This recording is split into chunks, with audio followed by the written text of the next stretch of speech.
right, folks, welcome to What Are the Odds with Barnes and Baris. I'm your host, and there's the other one, Rich and Robert. All right, it is Tuesday because I was occupied yesterday. So thanks for doing this today, Robert. I know it's changing your schedule. It's a pain in the butt to do that sometimes. So thanks for that. All right, everybody, if you like the videos, like them and share them far and wide. Links to the Public Polling Project and Robert's social media all are in the link below. I'll bug you more about the Public Polling Project later. All right. Look, Robert, I'm so glad to do this show because what has it been? About a week and a half ago was this Axios report, which I knew was coming out because I got a phone call telling me it was coming out and somebody asking me what I thought about the whole thing. And it was unbelievable to me that there were so many in not only the Republican Party, but in the Trump White House that didn't believe that this trend, the change in Americans' views towards Israel is real. They just thought that there was this bottomless pit of support, among Americans. And I was really stunned by some of the people that didn't believe it. Not that there were people, but some of the people, brother. And the truth is, and this is something we'll get into more. I got like a million graphics up here, but this is not it's not new, Robert. Like, it's gotten worse under this whole new thing with Gaza. This is the worst of it all. This is probably over the line, I think it's fair to say, for Americans. But it's not new, right? Am I right? And first of all, how are you? Oh yeah, so for those that some people were wondering, why this topic. It's an important topic for decisions that are being made in Washington D.C., being made by candidates that are running for office, being made for various advocates on all sides. There's a lot of misinformation and malinformation out there about American public opinion on our involvement with Israel, what role we should play, what role we should not play, when we should be engaged, when we should be disengaged, when we should be directly involved, when we should not be involved at all. That there's a lot of misunderstanding about, especially the evangelical community, a lot of misunderstanding about MAGA. We went through this during the Iran war debate. And we've already seen that, we predicted that Trump would net suffer from this, even in the near short term, in his approval rating amongst key groups. That's exactly what's happened. There are other people who are giving him false information. As we speak, there are candidates making decisions, people in Congress making decisions. I see, my friends on the pro-Israeli side, on the right, people like Joel Pollak at Breitbart, people like Lee Smith at Tableau and other publications.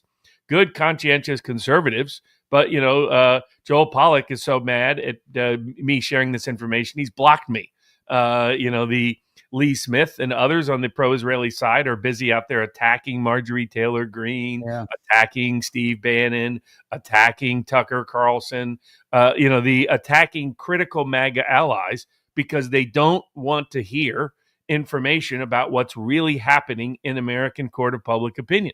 I was discussing this with someone on the what you could call the populist left, anti-Israel left, Max Blumenthal, pointing out that these things have radically shifted. And we have tone-deaf people in Washington, tone-deaf people amongst the pro-Israeli allies. You need to pay attention to what Richard and I are going to discuss, because if you don't, you're going to destroy the country that you are advocating for by continuing to push dumb and dangerous policies that are backfiring in the court of public opinion.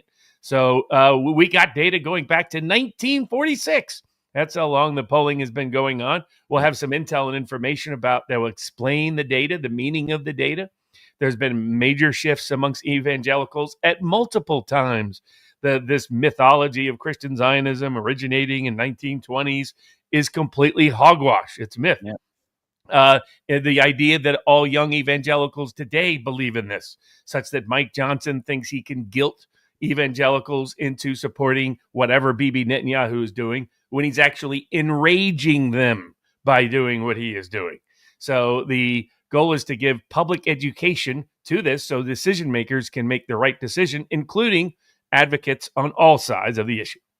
Yeah, let me stop and go back a second, because there are two things, and I think one of them is the most important one, which is that, and this happens in any debate, the people who aren't critical and they just can't critically think about things. They're knee jerk or reflexively supporting whatever their guy or their girl does or says.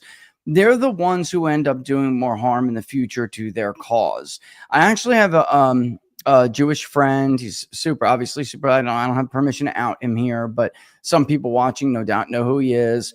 And it doesn't get any more supportive, obviously, of Israel than him. He's a practicing Jew.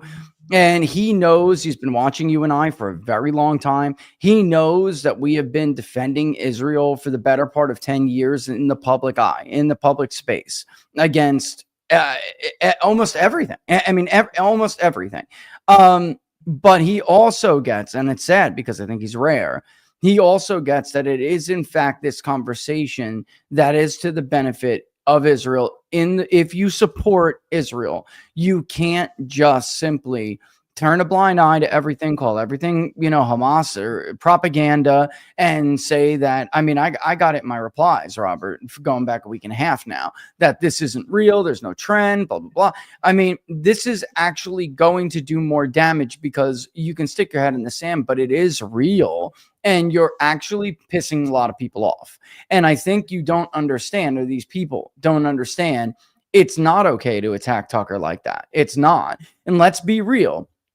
If you were at all critical of the president's decision to use any U.S. intervention, like it wasn't World War III, is not a defense of your position. You did the damage that Robert and I said you were going to do, that people like Robert and I said you were going to do. You already did it.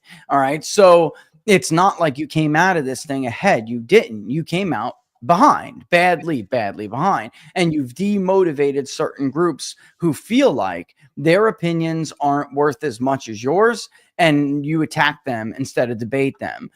Tucker's just one of them. Look at Mark Levin's behavior. Mark Levin has done serious damage to the Netanyahu regime, in my opinion. It's not even an opinion, it's a fact. When people cite Mark Levin when you're polling, Robert, it's an issue. Like, this guy is insane. Who the hell does he think he is? His party couldn't win an election for the life of him. If it wasn't for us, if it wasn't for MAGA, he'd still be, bowing to President Clinton. Like, that's it. Like, that's who, so it does do damage. And I feel like people don't appreciate that enough, that it's not a matter of disagreement. You didn't disagree. You attacked. And you called names, and you put down, and you tried to browbeat them in a submission, and it didn't work. And now you're just left with a lost chunk of your base. And you think it's going to be replaced by the white Valuematics I talked about on Friday in the suburbs of America? You're out of your mind. They're voting Democrat by double digits, and that's it. So you have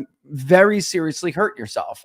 I have more than one occasion national polling have heard Randy Fine's name, and an otherwise congressman without notoriety whatsoever, who underperformed by double digits in a deeply red district in a special election, running around with MAGA yarmulkes. Like, they're literally bringing this guy up. Like, is this a joke? This was supposed to be America first. And I love Judge Janine Pirro, another one, but I actually got one from her the other day. Like, what are you talking about? You're going to prosecute anti-Semitism. Where's the cuffs for the people who threw us in jail for supporting Donald Trump? I mean, it's not that. And then there's a second part of this, which is that this thing in Gaza, brother, this is another level. Americans are not cruel, and we'll get into that. I know we will, but I just think you said something that really has to be underscored here, because they're not debating in good faith, bro. They're not. They're attacking. Correct. They're so accustomed to a certain way of responding and interpreting criticism of Israel that they are not listening to good faith engagement on the topic. Whether it's, Laura Loomer's out there doing smear pieces on Marjorie Taylor Greene, doing it on American veterans, doing it on Tucker Carlson for her Israel First allies. That is not a good idea, folks. You can segregate and separate that out from the bad faith race grifters like Nick Fuentes. Despite what Glenn Greenwald thinks, that guy's been David Duke wannabe for years after his effort to be a Ben Shapiro wannabe failed when he's not dressing up as a cat and chasing boys around the room. So that's to think he's the same as Tucker Carlson or Steve Bannon or Alex Jones makes you the idiot out there. So broader history, the Israeli political opinion has been polled in some manner in the United States since at least 1946. You had the Zionist movement. Actually, I got that. You want me to put that up? Let me put this up. Yeah, we can. So we can go all the way through the history. Let me put it up all the way. To give an illustration, this was one of the first polling surveys done when the initial rise of Israel began as an independent nation. Animated by the Zionist movement, which had anarchist and leftist ties. That's why the Soviet Union was the first to recognize Israel. But the Cold War had not yet emerged, but the Holocaust had happened. Indeed, you can go back and find polling in the late 1930s in the U.S. condemning what Germany was doing in the Night of the Knives there in Germany. But you know what the Americans also said? They said, should we bring those Jewish refugees here? Americans said no. Just a reminder that, when it comes to our blood and treasure, Americans have had a consistent opinion all along about any foreign nation, including Israel, which is we're not willing to do it for very long, for very often, for very much. So keep that in mind when they're floating proposals about U.S. troops on the ground in Gaza, for example, or another extended conflict with Iran, for example. So this question just asked more broadly, do you support sending troops with England to keep security in Israel in the first 1946 dispute, and when the Palestinians were trying to keep Jews out of Israel? And this, again, is as the Holocaust information has gone public, which created a massive sympathy wave for Jews in the United States as it related to Israel in particular. And here you can see only 21% of Americans approved of getting directly involved. And that was at the peak of Holocaust awareness at the beginning of the dispute, when Palestine, and people, for those who don't remember, Palestinians chose to side with the Nazis. So this was a great opportunity to rally public support. But whenever you ask Americans, do you want to risk our troops? Do you want to risk our money? Do you want to get directly involved? The overwhelming response consistently for 80 plus years has been no, no, no, and no. And people should not forget that. The other pattern that Richard and I will show here, aside from the evolution and continued change of evangelical opinion about Israel, the other common theme throughout the data we'll show you is that when Israel overreaches, like they were perceived, or at least perceived as overreaching, like they were perceived at times in 1953 and 1956, with Egypt, like they were at certain times in 1982 and 1983 in Lebanon, public opinion immediately turns on them in America. And America wants not only to not send them money and arms and support, America becomes critical of Israel. So here we have, do you approve of Israel's actions in Egypt in 1956? Yeah, that's -2. As a matter of fact, there's another one too. But yep. Correct. Look at that. 10% approve of Israel's actions. 10%. By the way, this should be a reminder, there was no big evangelical support for Israel until the 1970s. That's what you're also seeing in these polls. When they say, who do you sympathize with? This is over. And by the way, look at this in any data that comes out coming forward. Do they give you the option? Do they give the voter the response? Neither. Exactly. Do they give them the option of neither? Do they give them the option of staying out?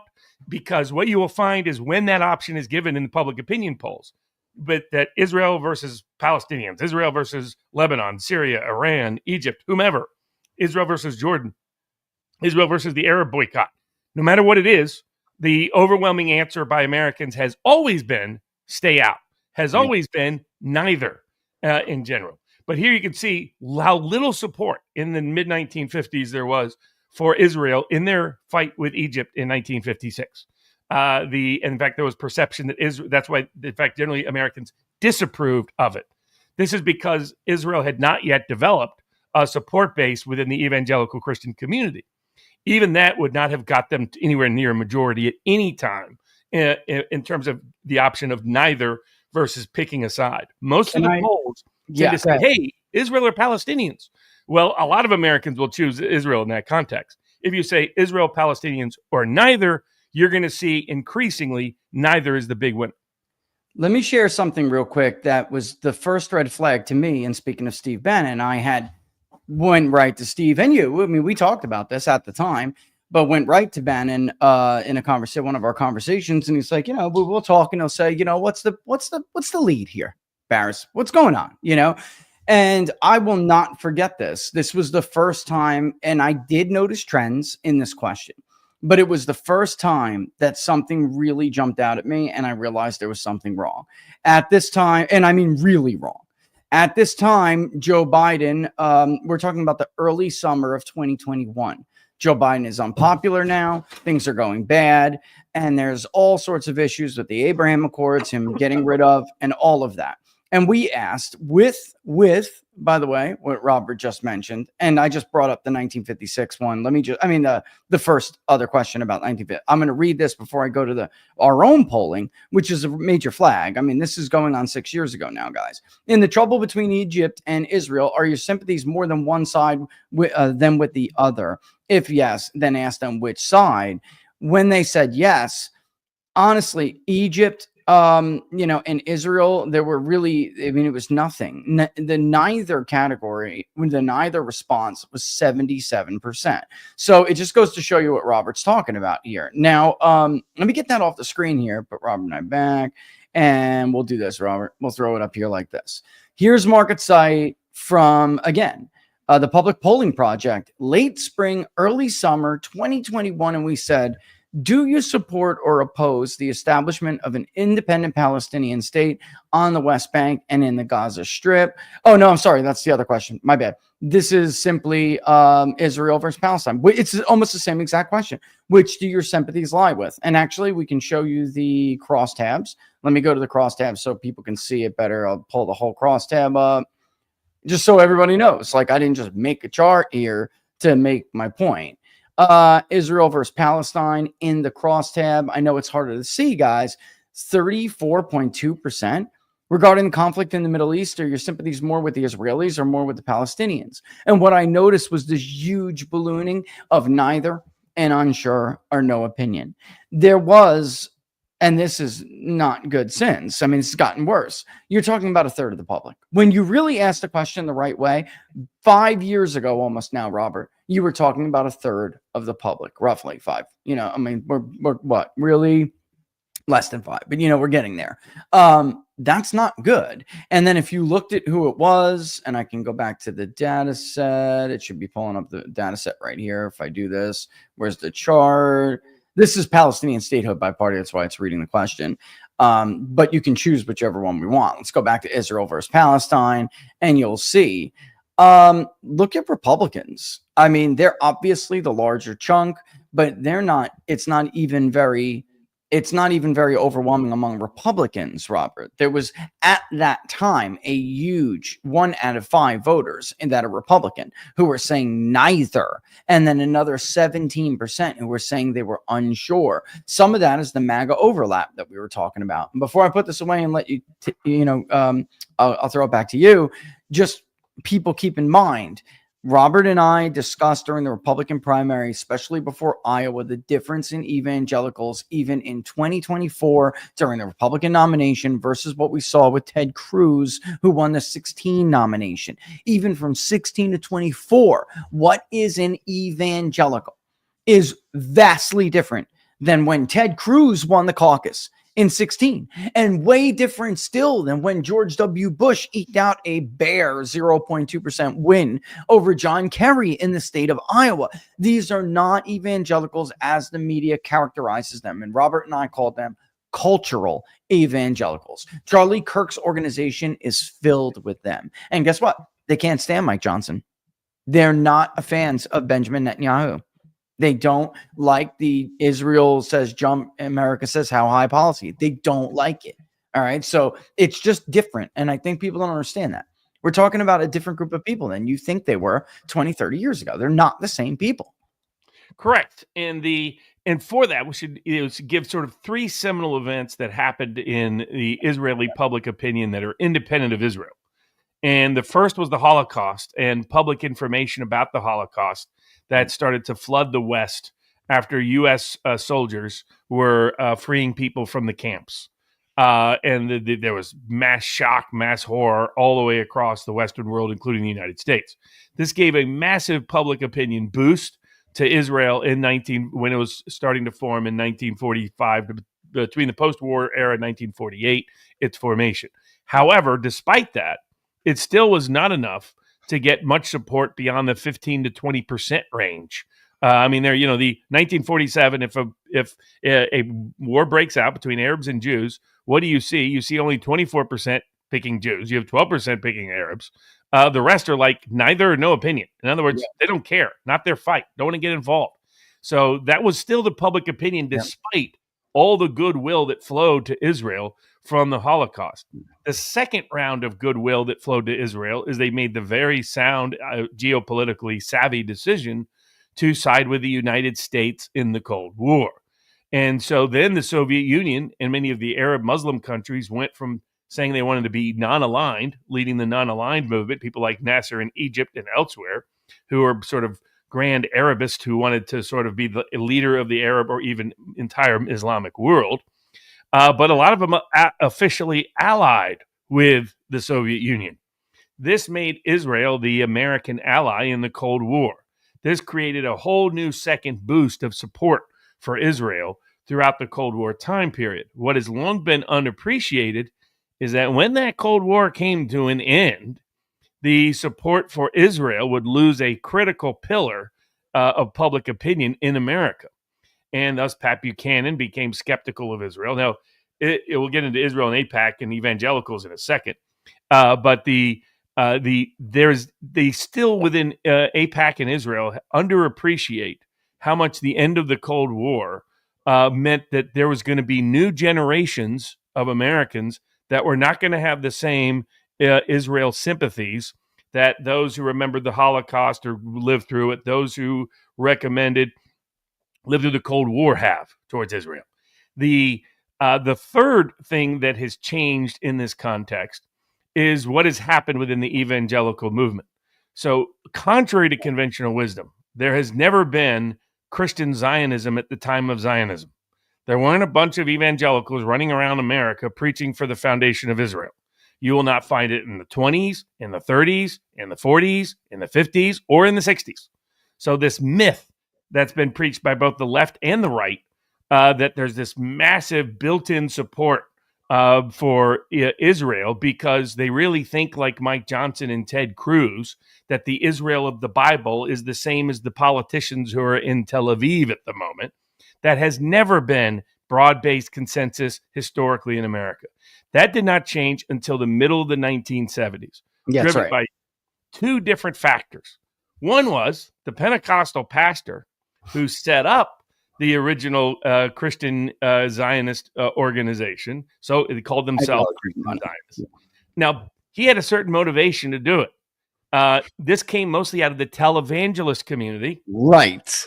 And what had happened was in 1974, he had been caught by his wife really ministering to some of the women in the church there. He was giving God's special touch.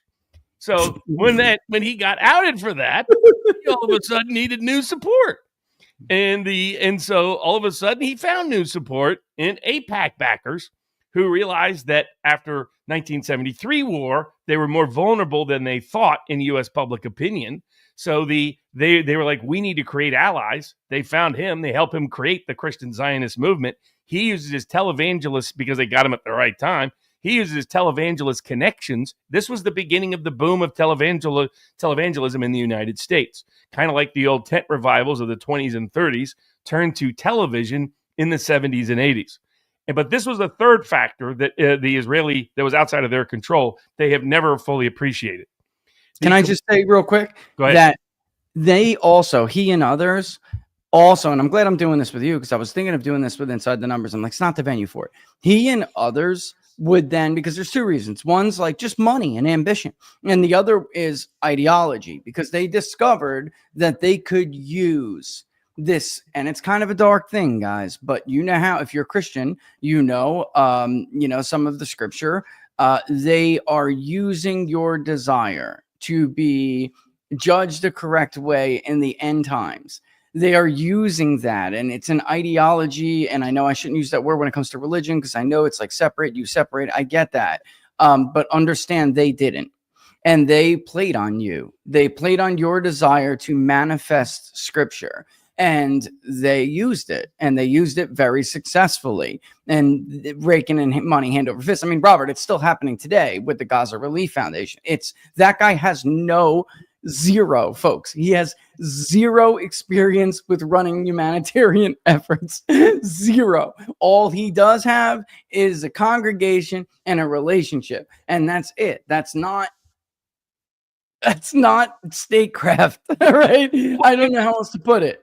To give an example, in 1968, he was a backer of George Corley-Wallace's presidential campaign. Oh my God, this guy is unbelievable. And Wallace was never known for his what Wallace said about Israel was old school geopolitical realism. And it was rooted in the Cold War.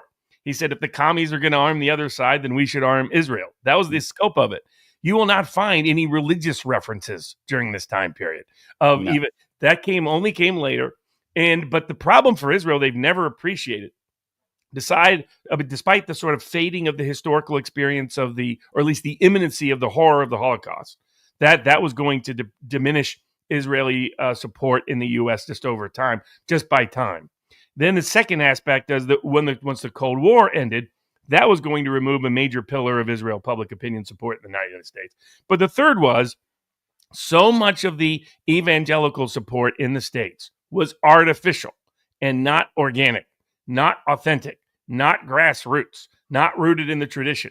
It was created, manufactured consent, as Chomsky would call it, by the televangelist movement, especially for a range of reasons 100%. That you can get into. But what the Israeli crowd has never figured out, the collapse of the televangelist movement in the United States in the early 90s, beginning in the late 80s, with sex scandal after sex scandal after sex scandal. The Lord Jesus wants you to give you a special ministry. I mean, you should read some of the things Jimmy Baker would say, you know. Baker, another one. Just the right world. She was God's angel, brother. And I mean, I grew up watching these guys. I grew up in the evangelical community. Tremendous respect for the evangelical community, since I am one. But I was always a little skeptical of the televangelists. Once their support collapsed, the institutional support for this began to fade. And so what you were going to be stuck with going forward was only boomer cons who grew up in the era of the Cold War, grew up in the era of the televangelist preaching is to be a good Christian is to be for Israel, God's chosen people, the Holy Covenant, so on and so forth. And the problem was, once the Cold War was gone, once the televangelism had collapsed in credibility, this was not going to continue. And that's what we have a bunch of polling data. Young evangelicals are off the train. Young evangelicals have been getting off the train for a decade. Young evangelicals go to church, and more than half of them report they seldom to never hear their pastor talk about Israel. There's so many here. That's slide 1, isn't it? Evangelical 1, isn't it? I think so. And if I put the wrong stuff up, guys, my bad. We have so many of them, right? So like because there literally are people on social media and in places of influence telling us that this stuff just does not exist. And it's completely outrageous, because of course it exists in abundance, right? And let me just say before I bring this slide up, actually I'll bring it up and I'll say this anyway, Robert, but like, where are we? Here we go. Is this it? Oh no, this is I mean, you can tell by who's doing the poll. this is the evangelicals, and this is up evangelicals 5 years ago. Just so this under 30 group is now the under 35 group, and the 30 group is 35 and above. And this is just asking, where do you place your support? And look at what young evangelicals report. Way, you're talking about, guys, let's call it 30, it's a little under 30, but you can see there's almost no sympathy at all for the Palestinian cause, on those who are 30 and above, which, like Robert said, this poll was conducted in July 2021. And what it is a poll that's done by the Chosen People Ministries. They do this poll annual, if I'm not mistaken, right? This is an annual poll, right? And this is only of evangelicals. This isn't Americans. So you can see, and by the way, Robert, man, we should have had this chart up when we were during the Republican nomination, and we would have been able to make our points better. Yeah, well, we did. I think we did it very, just fine, but it drives it home even further. This is now, guys, July 2024. So you're talking about voters who now are even 4 years older than they were, when this poll was taken. But already you can see this massive difference, 12% sympathy toward the Palestinians among those who are now 34, 35 and above. And meanwhile, if you look at the under 30 crowd, their sympathies are actually more towards Palestinians. And this is just huge because this is before, and I cannot stress enough, this is before the latest.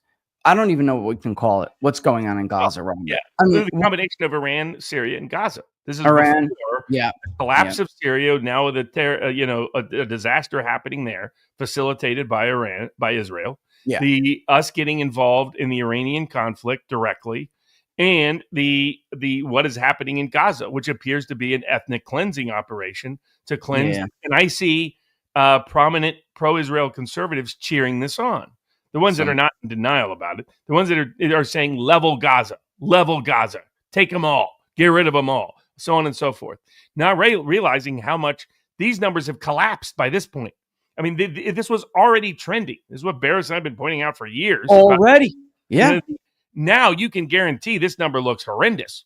And again, this is evangelicals. We can go through other things. And why? They're not tuning into pastors telling them that Israel is the Holy Land, that the Bible requires, that Bibi Netanyahu is God's emissary on earth, and that Israel of the Bible is the same as a bunch of politicians in Tel Aviv. Yeah, I don't know about you, but I'm pretty sure Jeffrey Epstein is portrayed in a different way in the Bible of characters like him. So and then they're also the same people running cover for the Epstein scandal, all of that. It's incredible. It's a very obvious connection. I don't know how you could miss it. You can't miss it. I mean, it's the same crowd. I just put this one up too. Same poll because the Gallup poll scared the hell out of the administration last week. I'm just telling you guys, I'm being real. I would say scared, but it woke them. Scared is a fair word actually, because not everybody, but many were like, whoa, now it's Gallup. So first, we're being yelled at by Baris. Then we're being yelled at by Mitchell. Then we're being yelled at by this. Tony's telling us everything's cool. And now look at Gallup. And Gallup may exacerbate trends, folks. They may be like worse at gauging the specific accuracy of opinions or specific levels of opinions, but it doesn't mean they're wrong on the trend. And the same thing is true with many of these other universities. They saw us, Robert, publishing some of this stuff, and they said, oh, let's make it worse. So I know they do that, but it doesn't mean they're wrong about the trend. Look at this, but this is from the Chosen People's Ministries poll, same poll. How often does your pastor talk about the importance of Israel to Christians, which is what Robert just said, that the Americans in the Gallup poll, which we're going to show in a second, they're not hearing that. And yet these views are still like this, by the way. But every week, more than a quarter have to hear about Israel every week. Once a month, another quarter. 37% said seldom, and 13% said never. Standing out here is these are the people that go to church. So Richard and I have often talked about two different groups of evangelicals, the churched and the unchurched. Cultural evangelicals versus religious evangelicals. Cultural evangelicals identify as evangelical, but they're skeptical of religious institutions. That is the part of Trump's base, not the church-going evangelicals. So for the unchurched evangelicals, it's how often they saw it with televangelists. It's disappeared because televangelist support has collapsed. Even with the people who go to church all the time, which is only half of the evangelicals in this country, half of them rarely hear about Israel from the pulpit anymore. That's where what you have is that half that hears about it, they're your boomer cons. They're the ones who are going to older churches that have older traditions. That's why Mike Johnson thinks, oh, if I say this, we'll rally people. No, it made them mad. It antagonized, especially I heard from young evangelicals who were enraged at being told their religion required them to be pro-Israel. They consider that heresy and an insult, and they don't realize it because they're not looking at this data. And I'll say, and he was an old pastor. He was my old pastor. So maybe people are going to go, oh, well, there you go. That's why Baris thinks the way he does. But I always thought of a good analogy for this diverging generational, difference in opinion, which was my old pastor, Andy Stanley, and his father. His father, Charles Stanley, was televangelist in the mold, not as charismatic as Jimmy Swaggart, and certainly not as immoral. All right. But, and I shouldn't say the word immoral. Jimmy swayed, he's strayed. I mean, like, as all people do, and they're imperfect people, but don't run around, because those people hurt the church badly with unchurched people, because you can't be up there preaching that you are a holy, righteous person and then get caught boinking your secretary or your wife's sister, or what. Like, some of these scandals are awful, folks. One pretended they were kidnapped by Mexican cartels, guys. I mean, because they went on a bender and ended up in a hotel room with a bunch of people that are naked and they had no idea who they were. So they pretended they were kidnapped by a Mexican cartel. I mean, this was a woman televangelist, because she got gangbanged having a great time one night. I'm not kidding. And this kind of stuff, Gallup has done a lot of research on, badly hurts the image of the church, because you're portraying yourself as something great. Andy was different. Andy was like, look, first of all, we should be more appealing to unchurched people. Jesus was appealing to unchurched people. There's a reason. He didn't make it about, like, he didn't do it the way we're doing it, right? And then also, why are you stuck? Why are you? He would bring this up a lot. This is about the only time you hear about Israel from Andy Stanley in a sermon. Why are you so obsessed with the Old Testament? That is the Old Covenant. If you want to, you're going to protest the commandments, or the 10 commandments are being taken down in the public square. Where is your, where is your anger over the golden rule? So, because that is the new covenant, what you should actually be concerned about. Because if you're a Christian, the Old Testament is great history, but it's not your covenant. That's just a reality. God, if you're a Christian, you believe that God, of course, the Jews were God's chosen, and he used them to get his word solidified on earth. And then, he used Christ to spread it to the Gentiles. That's the heart of Christianity. And yet somehow in today's world, Robert, when we have this discussion, like with a Ted Cruz or something, you get attacked for simply talking about New versus Old Testament. It is not, there have been people in history who argued what Ted Cruz argued, guys. They were popes and they called for crusades, and it didn't work out well, and it wasn't very Christian. And Saladin was far more merciful and compassionate than any of the Christian rulers and commanders that were sent to the Holy Land. All right, but in any event, I'm just bringing that up. But in general, what role? Oh, go ahead. To this data, there were two things that helped Israel. One was one was in 1967 when they took back over Jerusalem, making it completely available to Christians to come and visit the Holy Land in ways that Islamic governments had historically not done, including the Jordanian government during the time period it had control. So that helped, but that was going to fade with time to a degree. Then there was the new historians. That was the counterpoint to that. They got access to the Israeli archives that told a very different story about Israel's origin than the hagiographic story that had been originally told. But 9/11 and the Intifadas. 9/11 comes about. It rallies the United States against the Arab and Muslim world writ large to a degree, and sees Israel as a bulwark against it. And then various peace agreements get blown up in the 1990s by Yasser Arafat, and there's multiple intifadas throughout the early 2000s. As the intifadas started to fade, and as Israel and as 9/11 started to be perceived differently in the States, given it led to the disasters of Iraq and Afghanistan, what happens is you start to see this shift that some of us talked about, predicted at the time, that we were going to start seeing. And it started to first show up in 2018. So this is 7 years ago. So this is polling data that Richard has up amongst evangelicals. They're polling evangelicals. And they're asking them, because the first group is evangelicals. These are people who describe themselves as born-again evangelical Christians. The second group that's on the below chart is the non-born-again, non-evangelicals. So in 2015, you still had amongst evangelicals, who would you rather us work on behalf of in mediating a dispute in the conflict? Israel or Palestine. You had 40% of those would be now under the age of 40, say Israel, 3% Palestinians. Just 3 years later, in 2018, that number had collapsed to 21% support Israel, all the way up to 19% for Palestinians. And that's evangelicals they're talking to. What happened is, as 9/11 faded, as the Cold War faded, as televangelist involvement faded, as Holocaust memory faded, and given how Bibi managed things in Israel, because part of this is Bibi response as well, the conviction to be pro-Israel began to rapidly fade, even amongst young evangelicals. So you can only imagine how bad it is today. And now the only other factor I should highlight in all of this is why the Kennedys have a unique history of being pro-Israel. This is the old Irish WASP dispute. So the old WASP elite that ran the intelligence infrastructure when President Kennedy was elected were their old adversaries going back to prep school and politics for a half century for their father and grandfather, mother and grandmother in Boston, which was the Irish Catholic upstarts against the Brahmin Hill WASP elite. Those white Anglo-Saxon Protestants, like the Dulles brothers, ran the intelligence apparatus, etc. They saw Israel as the underdog. And this is why Robert Kennedy Jr. is still sympathetic to Israel. He sees them as the underdog, the peace and freedom, democracy underdog. The little guy. Exactly. The little guy. Yeah, when they're no longer perceived as the underdog, that was going to be a problem. And that's what some of us have been trying to warn. Once you are perceived as the bully and not the bullied, a lot of that support was going to bleed out.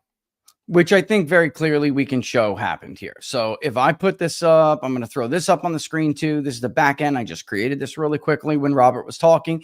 I already knew what this was going to say, even though I did not create this crosstab at the time. So all I'm doing here is taking evangelicals, yes, no, or no opinion of those who, are asked whether or not they're evangelicals.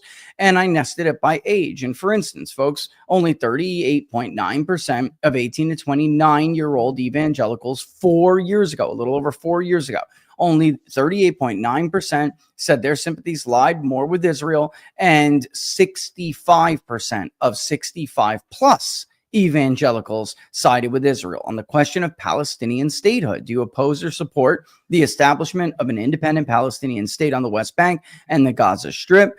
Only 48.6%, only 19.7% of evangelicals who were 65 years or older said they supported a Palestinian state, while nearly half of evangelicals who were 18 to 29. And this is years ago. Believe me, this has gotten significantly worse, as other polls we've been showing you that were done, just months after this one, actually. So it even got worse just months after this was conducted, Robert, which tells you how fast this has all been moving. You mentioned Netanyahu. Can we just throw up the Gallup thing about Netanyahu over time? Because this is getting to the point where I think it's fair for me to call Benjamin Netanyahu toxic. I think that's where it is. It's getting to that point. All right. So when Robert and I keep saying, by the way, that it's and I knew that was going to cut Robert. When Robert and I keep saying, Israel, it's kind of, it's force a habit. And one of the worst things I try to, one of the most important things I try to stress to people is that Israel is taking I believe, an unfair hit because of Netanyahu and his regime. They don't know. Americans at home don't know that he wins with 30% of the vote because of the parliamentarian system. The last poll conducted in Israel, 70% have no faith and confidence in Netanyahu's ability to lead the country and want his government disbanded.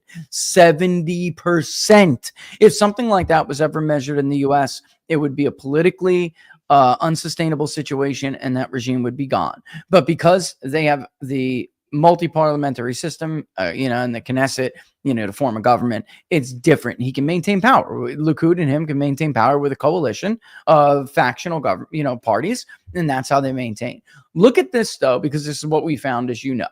If we would have plotted our trend of Netanyahu on a chart, we would see a clear trend where he's getting more unpopular, and then with this latest Gaza crisis, all right, this humanitarian disaster, okay, it has exploded. And there are some Republicans, the boomer cons out there, like, the Mark Levins and some people on social media who are even younger, but they don't get it. They don't know. The ones who are unfollowing us for simply pointing out the truth, like he's not superhuman, guys. I mean, he is a man just like everybody else. It's weird how some of these people, and they're supposed to be American, worship at Netanyahu's feet. It's really weird. It makes me uncomfortable. That is his unpopularity rating. His unfavorability has exploded in the wake of this starvation crisis. I don't know what Americans are not cruel, and what you said before, Robert, about the underdog, I think is immensely important. That would benefited Trump greatly. Americans love an underdog story. How many times did we say that during all his elections? He is the underdog, and he was the establishment 1 in 20, and they still needed to rob him and, unleash a deadly virus on us all and, blah, blah, blah, turn the world upside down in order to beat him. But, they like people who come from behind, who have been beaten down. Because every American wants that story for their own life, guys. Because, it's really true, that's really true. But Netanyahu is no longer perceived as that. Look at, just give you the numbers. I mean, Robert, 29% favorable, 52% unfavorable. You could weight this to R+5, and it's not going to get any better for Netanyahu. And correct, for his whole tenure, he's never been in this range. He's been in the 20s his whole tenure until the latest Gaza excursion, Iranian war, and Syria displacement. That's why his sky-high negatives. He is literally radioactive. He is net negative amongst Republicans under the age of 50. Net negative amongst white evangelicals under the age of 50. Yep. The only boomer cons who watch Fox News still think Bibi is popular. But they are creating such a tiny pro-Israel bubble. It makes the woke left bubble look very open-minded by comparison. They have no understanding. So God bless our mutual friend, Mark Robert. He's in a fantasy land about what's happening in the court of public opinion. Yeah. And he's simply representative of what's happening in the court of public opinion. And we love him. They all think. And they're like, no, you shouldn't be sitting there saying, Tucker must be secretly getting money from Qatar. No, he is representing where most young Republicans are, which is angry at Israel and angry at Bibi and Netanyahu because they're done with these sets of warmongering policies that drag us into it. Pay attention, or Israel will lose its last support in the world. Yeah, 100%. And I did just look up I nested additional with Republicans in that poll. 16% of Republicans who are evangelical and 65 years or older, 16, support a Palestinian solution. And again, folks, remember the time. This is years ago. 30%, 3 in 10 of 18 to 29-year-old Republicans at that time did. And look at that trend. Look at that. I mean, you can see he comes back to where he originally started, Robert. But his favorability or his unfavorability rating did fall from their initial gauge a little bit, and then it was steadily rising a little. We had some what appears to be distortion, and maybe during the era there you had Mueller in there and the Russia hoax, and then COVID, of course. So there may be some distortion, but 100%, this is radioactive level. This is because of what's going on now, the killing of Christians. I mean, the defense of killing Christians, that church, Robert, the defense of that on social media and on Fox News was disgusting. Taking out an Al Jazeera, you can put out all the information you want. It looked to me like they were putting out some fake information about him, but they killed the cameraman. It's like, why did they kill the cameraman? They killed the entire Al Jazeera crew. It's because they don't want journalists there to document what's happening so they can keep pretending they have nothing to do with anything bad happening, even though you can look at Gaza and they've literally razed it to the ground. So was that necessary? What 70,000 plus deaths necessary? And how is it that with the greatest intelligence, so that you know who was on the Hamas payroll, you can't find Hamas, but you can keep finding women, children, and civilians to kill, and then pretend that collective punishment is now okay? Like I see boomer cons like Mike Davis preaching that it's okay now because, a majority of them support it. By the way, the opinion polls in Gaza show that Hamas would get 5% of the vote if they had an election. That's why they canceled elections almost 20 years ago. And this doesn't even get into the fact that it turned out one of the key funders of Hamas was always known to be Qatar, What was not known is there's now documented paperwork from 2018 with Bibi Netanyahu begging Qatar to continue to fund Hamas because this was his approach. Well, people have known, there's like you said, documentation is one thing, but I mean, that's been kind of known for a long time. And by the way, the shooting of people to herd them into the correct areas to get when they're getting food, you can't do that shit, Robert. You can't just Tucker's guest is, by the way, that green beret they're trashing because of a mirror. First of all, the picture they provided to counter his claims clearly is not a mirror. I mean, very, very clearly that's a different child. Secondly, he's not being hyperbolic.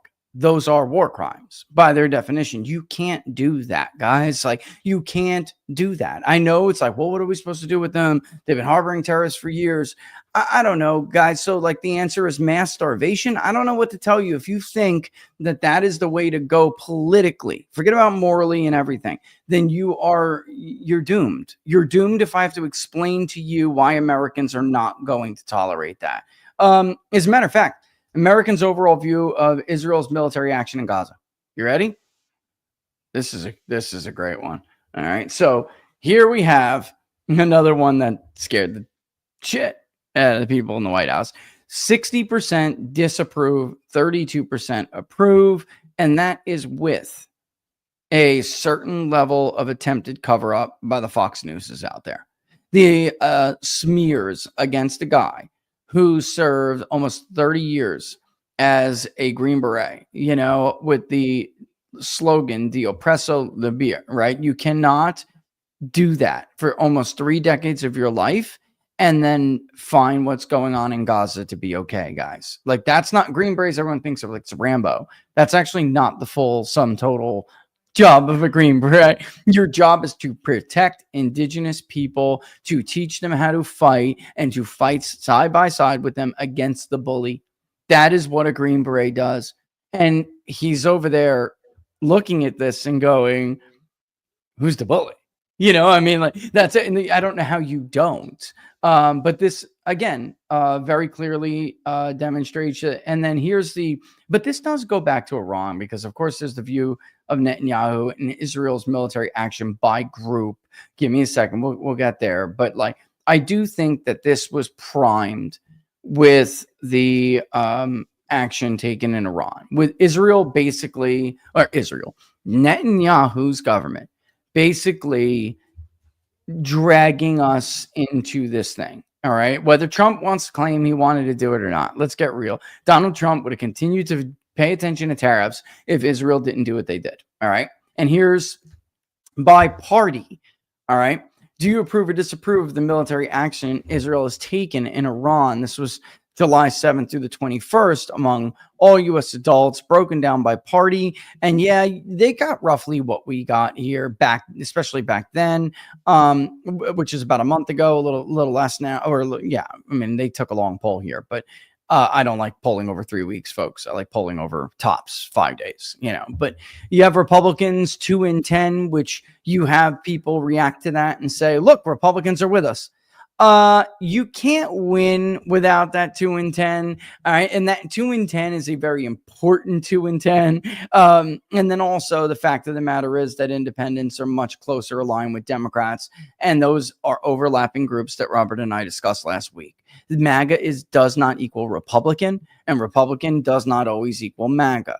There are overlapping groups, demographics that are very important, especially among younger groups, among non-white groups, millennial and below, guys, millennial and below. And those who are, some of Donald Trump's he had the most diverse coalition of any Republican since you've been breathing, folks, since you have been breathing. And those are the groups that you're threatening to lose, or you're basically telling, and you got the president on Truth saying he doesn't need them. All right. He doesn't care. He doesn't want their support. But this is what happens when you dismiss people like that. I don't know how anybody thought that was a good idea, Robert. Like, I just don't, that's so bad. That's so bad, especially when the other side is a hive mind, where it's like always like universal. Among, when they need party support for something, it's universal. So they're all together in unison. That is not the case here with Republicans and right-leaning independents and MAGA independents. It's just not. So it's a catastrophe. Completely. And I think the people that have said, the Hamas is going to propagandize the issue. That was our point at the beginning. We said, whatever you do, don't go in and try to raise Gaza. Don't go in and try to cleanse Gaza and purge it of its Palestinian population. Don't go in with mass force, because if you do, how it's going to be portrayed around the world, and that Hamas will win the PR war. Called it victim porn. Got a lot of criticism for calling it that, but that's how I saw it. And how so this. But here's the other things not to do. Israel has closed off all journalists. Israeli journalists are not allowed in Gaza. Yeah. They've closed everybody out. So don't tell me that you're not up to something sneaky when you won't even allow your own journalist in. Second, don't literally raze it to the ground. People can see from the satellite footage, they've razed most of it to the ground. There's literally nothing left in most of Gaza. Don't pretend that didn't happen when we can all see it. Third, don't have your own politicians, your national security minister, your hard right, talking about starving them out, talking about denying them food, talking about expelling them to some other country. Hint, hint, that's the United States of America. Yeah. So, Israel has brought this on themselves because they knew this would happen.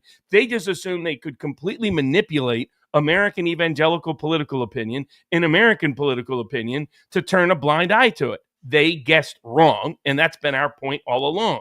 I will tell you right now, in Democratic primaries, it is going to be a big, big winner to run against Israel. It is going to be in every Democratic primary candidate. That's why Memdani is likely to be the guy who said globalize the Intifada in the most Jewish city in America is about to be elected mayor by Jewish voters in New York because of their unhappiness 100%. About what's going on. And it's going to increasingly be a winner in Republican primaries to say you want a Mearsheimer geopolitical realist position on Israel, and it'll be more popular to be closer to Marjorie Taylor Greene on Israel than it will be Mark Levin on Israel. That's the future of Republican politics, unless Israel radically reverses, dramatically changes course, stops trying to drag us into Middle Eastern wars, stops having conflict all around the Middle East like Syria and Lebanon, and takes the Arab exit ramp that is currently being offered by the Saudis and others in Gaza. If they don't, if they keep dragging Trump in deeper and broader and wider, it will hurt, impair Trump, hurt, impair MAGA, and hurt and impair Israel's own future. Yeah, and I think people have to understand how detrimental it could be to Israel's future. The last time you got bad blowback to stupid foreign policy, you got Barack Obama. And how did Israel fare under Barack Obama? How do you think Israel's going to fare under a President Alexandria Ocasio-Cortez? Because you could laugh that shit up all you want, but Bernie just packed a huge stadium in West Virginia, by the way. How do you think he would fare, Israel would fare under that American regime? He's saying he wants a complete divorce from Israel. He's campaigning on that issue. And he's going to get some right-wing votes for it. We should share the public opinion is for the idea of us getting involved in Gaza, for us taking over Gaza. They did survey that question earlier this year after Trump floated it. And guess where those numbers are, folks? They're not in the 60s. They're not in the 50s. They're not in the 40s. They're not in the 30s. They're not in the 20s. They're back to where we were in the 1940s, 50s, and 60s. And which one is this? The Trump Gaza slide, right? Isn't that Trump Gaza slide? Okay, let's put that up and let's put us down here. Okay. Do you favor or oppose the U.S. taking over Gaza as Donald Trump has proposed? Holy crap. Oh my God. I mean, guys, I could overlay that with the Gallup poll from 1946, and it would look very similar. And I was looking at someone's comment before, even during the acknowledgement or the recognition of what we now know to be the Holocaust, Americans' views, with sympathy, Americans' views in part were largely, it's not our issue. Palestinians were there. The British dumped this on us. And in part, that was fueled by We were just got thrown into yet another world war by the British, who drug us into something they couldn't win themselves. So Americans were kind of pissed, and they did not have great sympathies towards the concept of, or Israel, Jews in general, or the concept which would later be called, like Zionist views. They didn't care at all. And now we're back to strongly favor 3. Robert, somewhat favor 12. Strongly oppose 49, somewhat oppose 13. I think that with so many people saying they're not sure, 22%, you have got to take into consideration that 49% versus 3 in the intensity, index of this thing is just disgusting. You're talking about a 46% difference, Robert, in the intensity index. I mean, does that require us to really elaborate on it at all, guys? This is bad. Even if almost all of not sure broke in Trump's favor, it would still be tremendously unpopular. You're looking at over 60% opposition. I mean, it's just, and it would be worse as time goes on, because could you imagine when it becomes Trump's problem, how much MSNBC and CNN are going to run with the body count clocks, the tickers on the screen? I mean, this is what they do. They had the body count up for the wars with George W. Bush. As soon as Barack Obama's elected, those body count tickers come down. The COVID tickers, the body count, we're up, ticking away. When Donald Trump was president, the minute he handed the keys to the White House to Joe Biden, the COVID body count tickers came off the screen. Like, they will do what they do best. It's like one thing they still do well, which is keep a conversation alive. Whether or not they're winning it, it's irrelevant. If you turn on MSNBC right now, and every day when I go to the gym on MSNBC TV is the Epstein files constantly. And they don't talk about anything else, almost nothing else in MSNBC. And it's just, they know what they're doing. They know that to most people, it's just annoying, and it gets annoying, but it keeps the conversation alive, and it brings the intensity index in their favor. Constantly just keeps their people amped, keeps their people pissed. And this would be really devastating, because this isn't just left wingers who oppose this, Robert.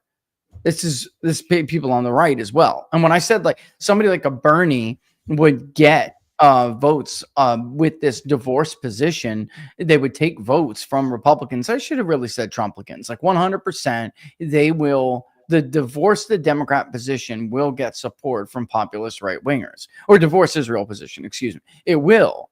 I mean, I mean, people. There are people out there who are, I'm sure,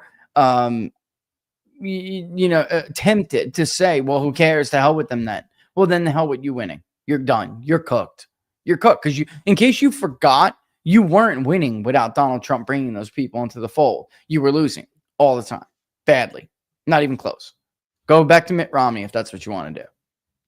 Correct. I mean, and if people ask what I would want, I would. My position is a geopolitical realist position: Israel over Hamas, U.S. over Israel. So not Israel first. I would like Israel to be secure, peaceful, free, and an ally. But I think Israel itself under Bibi Netanyahu is currently jeopardizing that. And the so-called Israeli advocates here in the U.S. are jeopardizing it, like they did at times in the early 80s when they got rid of populist congressmen and senators from Illinois. Then after that, when Pat Buchanan gave his announcement speech, jumped on there and attacked Pat Buchanan in 1992, that antagonized critical allies, didn't rally them critical allies. That began the slide of Israeli support in the evangelical community. Right now, Bibi has... I got excerpts from the 80s. You want me to pop them up on the screen? Yeah, the last time they did this full scale, 1983 in Lebanon. And it was so bloody, so bad, that their support collapsed. They said... Newsweek, a Gallup poll revealed a decline in the sympathies of the American people toward Israel. 32% were now more sympathetic. 28% were more sympathetic to the Arab nations. In other words, it was back to where it started in the 40s, 50s, and 60s. Yeah. Why? Because Israel, and this was at the peak of evangelical coalition, because we talked about the televangelist part. They're still popular. They're still popular right now. Yeah. Oh, exactly. I mean, the religious right formed during this time period, and the religious right in response to what was happening in culture, what was happening on abortion, and what was happening on religious schools being persecuted by the Carter administration. That's what formed the moral majority. That's what formed Pat Robertson being sort of bridged both groups of televangelists and the new politicized religious right, rooted in the Pentecostal community. AIPAC saw an opportunity. So they said, let's form a coalition. AIPAC will support you. You support us. And so that was the peak of that power. And yet American support disappeared when there were multiple massacres of Palestinians in the region around Lebanon. And then after our troops got hit in Beirut, Reagan didn't double down. Reagan pulled us out. So we've seen this. And before. It still led to the rise of groups like Hezbollah, which somebody texted me before, like, and oh, by the way, those events led to what? I mean, people took it as some of this stuff is W back then. Reagan was like, screw this, I'm out of here. But people took it as a W. Like, oh, see, we didn't get drawn into a conflict, right? I mean, it's the same record on repeat here, Robert. And you don't know the damage you're doing at the time, but then later it comes back, manifests, and then you have to realize you have to be smart. Well, it's not even a matter of smarts. It's just intellectual honesty. Yeah. And they've just done it again in Syria. They've just done it again in Syria. And we're seeing it. And then pretending they're defending the Druze. Israel is the one who put the Druze at risk. The Druze were protected by Assad, had been by his father, he and his father all along. They were the protectors of religious minorities in Syria, whether Kurds, whether Alawite, or whether Shia, or whether Druze or Christians. They'd been protectors of all those groups. And then they sabotaged all of that by Israel. And then Israel's using the Druze as cover because they don't want Syria to have any strong government. They don't want Libya to have any strong government. They don't want Iraq to have any strong government. They don't want Lebanon to have any strong government. They don't want, particularly the Bibi version of Israel, doesn't want even Iran to have any strong government. They just want chaos across the Middle East. And this keeps blowing back on the United States of America. So geopolitically, it's a bad idea. But politically, support is collapsing like it did at key times in the past whenever Israel was seen as exceeding it. And right now, Israel's foundation is the weakest it's ever been. The Holocaust is not in the immediate memory of the American people. The Cold War is over. Televangelist organizing Christian Zionist movement is faded. Mike Huckabee represents it, but he represents a literally dying group of voters that is a tiny minority of the overall electoral share. They do not have the foundation to afford another political disaster. And Bibi Netanyahu is marching them into a political disaster that may have the United States in as quickly as 3 years joining Canada, joining Australia, joining France, joining the UK for demanding a two-state solution and recognizing Palestine. If you don't want that in Israel, then you better retract in Syria, retract in Lebanon, end the Gaza conflict, take the Arab exit ramp, and stop trying to escalate a war with Iran and dragging us in.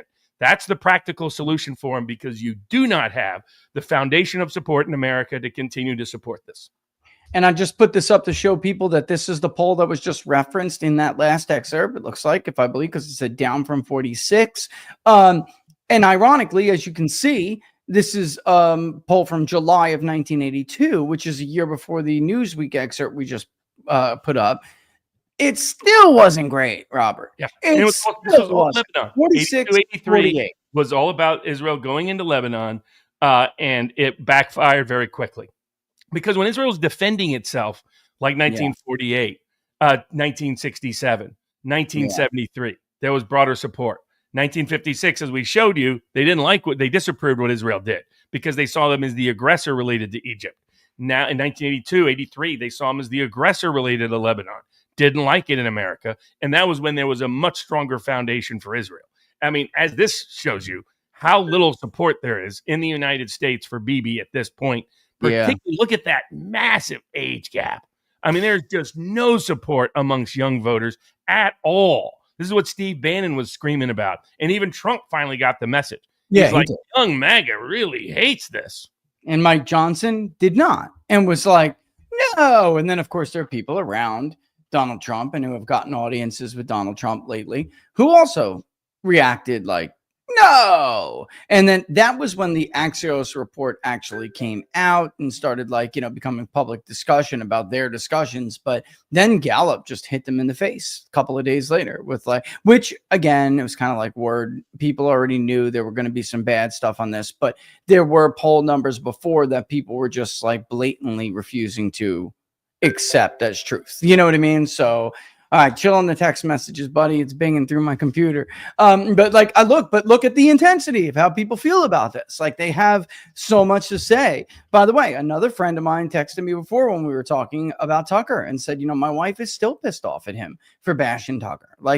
She loves Tucker, so, and that she is not alone, so it's the idea that you could just cut off your Tucker leg and replace it with Mark Levin is ludicrous. It's not even close when it comes to popularity. But look again, guys, the bottom line is we can't all be wrong. We are all finding the same thing. Maybe the top lines are different. And honestly, Gallup has had a hard time polling during the Trump era. But it doesn't mean their trends are wrong. And they are still mirroring what we are seeing, which is there is a massive generational age gap, or there's a massive generational age change, a difference in opinions between those who are older. And this even extends to people who call themselves MAGA, people who think, that they have no political home outside of the MAGA movement, as well as people who are just loosely connected to anything and voted for Trump.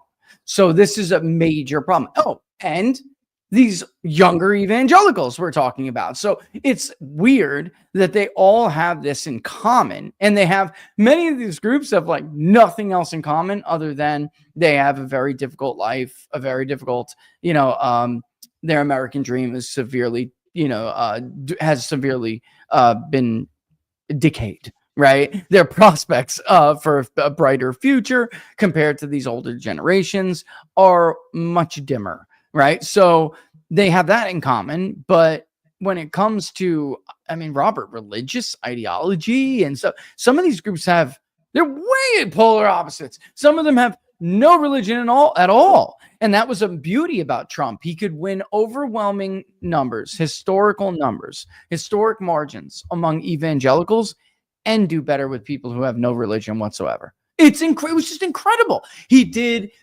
significantly better with, and when we say Jews, we don't mean necessarily people of faith, guys, right? He did so much better with Jews, even secular Jews. And yet he did significantly better than any Republican you have ever heard of among Muslim voters.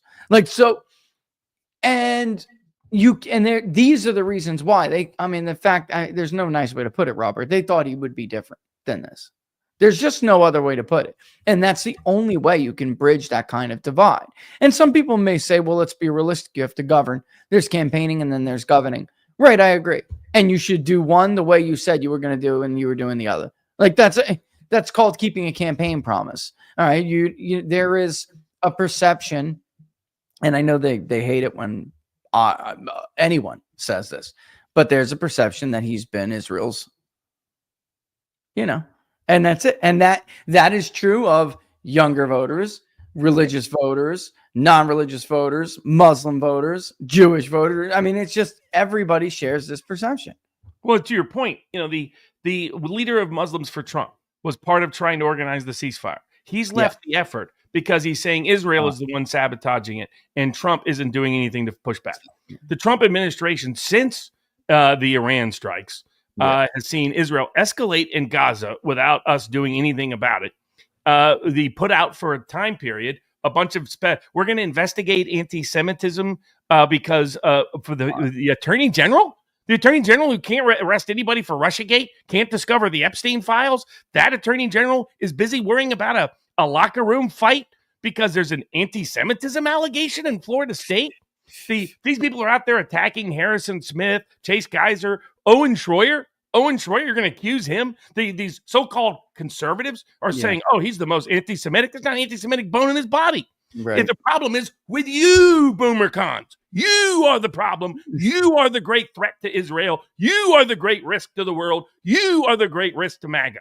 And wake up and pay attention. If you keep attacking people like us, we're going to double down and exposing who and what you are. That Mark Levin is not only a war whore who's Israeli first, but he was against Trump in 2016, against Trump in 2024. Yeah. We'll start exposing Laura Loomer. We'll start exposing everything about you, dear Laura Loomer.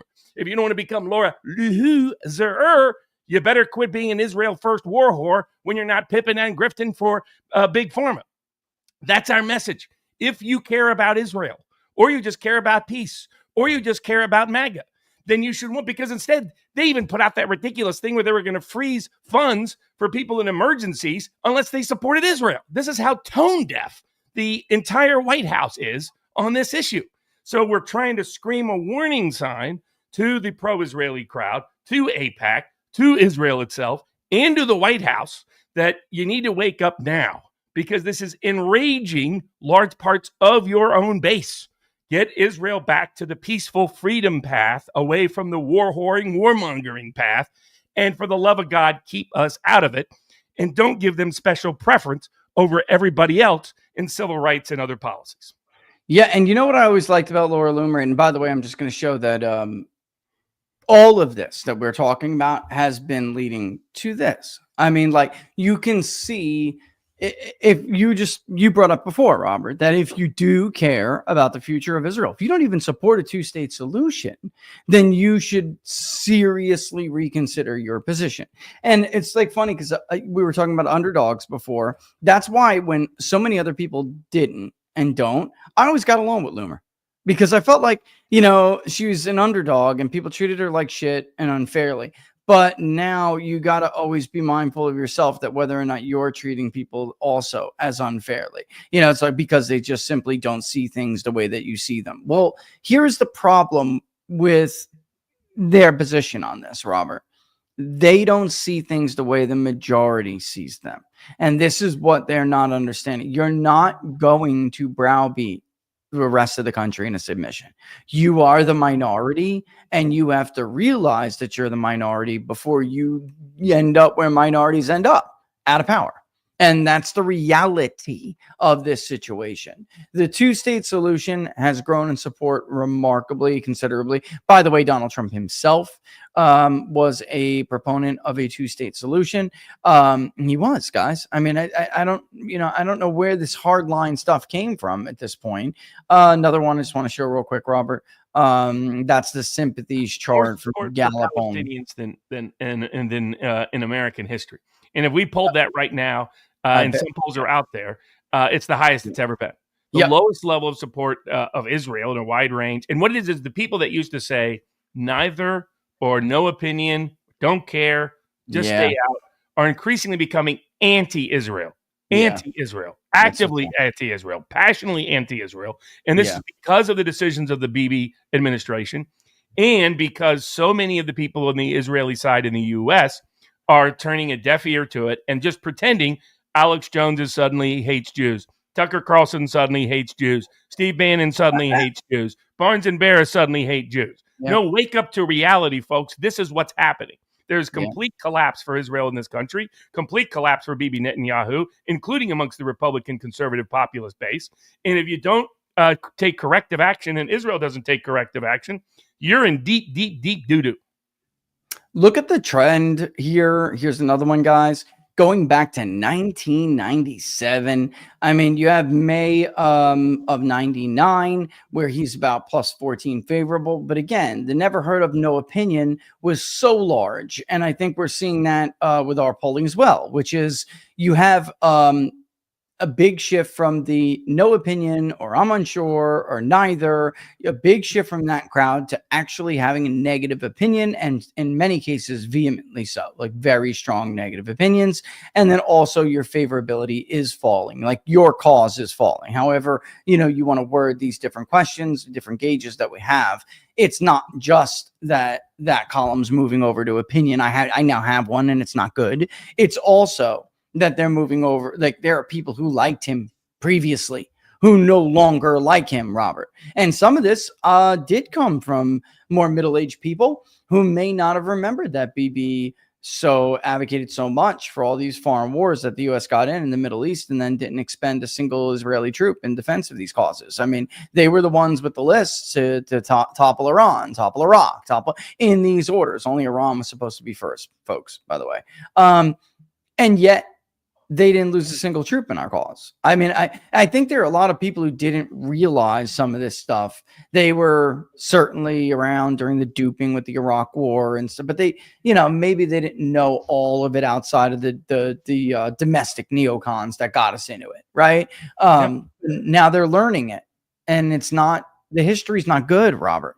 So it's like, exactly. I mean, like, if people want a classic example, you can just follow Benjamin Aztec in the chat of what I'm talking about by the complete delusional mindset.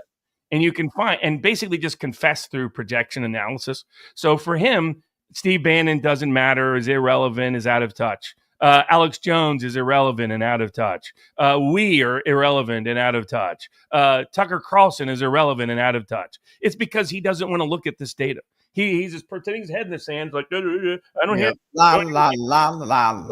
doing that routine, because he needs to be delusional to continue to support this insanity. But what he and his like-minded people are doing is destroying Israel. They're destroying Israel public opinion in the United States. And in the process, they're endangering Donald Trump and MAGA politically. And that's what we're warning about. And so you can keep pretending that literally everybody that he said, I was fans of all of them. Now I'm not fans of any of them. The problem is with you, my friend. It is not with them. Right. They are recognizing what the American political zeitgeist has radically moved to, for which literally every single data point points to.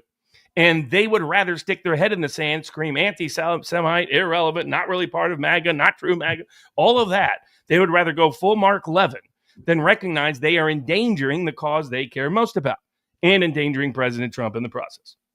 Yeah, I mean, Robert, it's always funny to me when you sit here it's been an hour and 20 minutes of nothing but pure data. Really? Nothing but pure data. Barely any opinion or commentary thrown and sprinkled on for a little flavor. This has been data heavy, and we have more to do. We've run through a lot of them. So we could leave some time for questions and whatever else. But guys, we could go on forever. I mean, This stuff goes back 60 years, more. 80 years almost now, 80 Robert. 80 years. From all across the world, and you could see what was all across the country, all across this time period, and you could just see very common, consistent patterns. The foundation for Israel's support has evaporated in the United States amongst evangelicals and conservatives because of the end of the Cold War, the fading of the imminent memory of the Holocaust. And much the same way, guys, as we've talked about with the civil rights memory faded in the minds of younger black men, and they voted for Donald Trump. We talked about historically that if you looked at black voters after slavery and abolition, that it took 3 generations and then they began to radically shift. We've talked about this 8 years ago before the shift started happening, said it was going to start happening. You were going to start seeing young working class black men join young Hispanic men, along with young working class white men in the Trump MAGA populist revolt from the Democratic Party. And that's exactly what happened. I mean, it took almost every polling analyst until after the election to finally comment on it. But we were talking about it almost a decade ago. We're pointing out this is just the data on Israel. And now some of you might say, hey, I don't care about Israel one way or the other. Why should I care? Aside from the geopolitical risk of World War III that can be triggered in the Middle East, let's put that policy risk aside. Let's put the energy cost risk aside. That we could do at the Straits of Hormuz had closed, the energy prices would have spiked, causing inflation in the U.S., interest rates stay high at the Fed. All of a sudden, Trump's economic whole program falls apart, and we lose badly in the midterms, and MAGA is badly burned. But even if you ignore the policy consequences and don't care about Israel, the third is just politically. Right now, Trump is bleeding political capital for Bibi. How long does he want to bleed political capital for Bibi? He definitely can't bleed political capital for Bibi and do it for Zelensky. He can't be doing both. Let's hope that the peace summit on Friday is successful at getting us out of that war, because we sure as heck can't be bleeding capital for Ukraine and bleeding capital for Bibi when he should be at 55+% support. He should have 90% plus support from his base. It shouldn't be in the 80s. It shouldn't be in the high 70s. It should be strong support as low as in the 50s. And that is because of Bibi and because of Ukraine. And how does that matter? It matters to what policies he can get done here. The person saying, hey, look, I only care about my economic future. I understand that. Your economic future is tied up with this because it relates to his political capital, not just the policy impacts if we get into an extended war in Middle East. I actually, and I had 2 videos, I forgot. I'll upload them so I could play them so I could show you. Because like, obviously there are some people reacting because they know we were right. And now it's weeks and weeks. It's a little bit too late, but not just on the Israel issue, but also on Ukraine. And I do want to play them. I would just say this real quick before I go to the next point here, which is that like, you don't have a single data point to back up your point of view, my friend. You don't have a single data point. I mean, you can call names and, do whatever it is that you do to make it make sense for you. But the fact of the matter is you're acting like a Democrat after the 2016 election. You need something. You need to you're telling yourself a story in order to make what you want to be true, because it's not, right? So, and that's a dangerous thing, guys. It's a very dangerous thing. And I actually saved, and you had said it by saying political capital. You sparked it in my memory that I actually took one of the respondents we were talking with, and he said it does, because he's got people now that he knows calling him anti-Semitic, like in his like friend circles and social circles.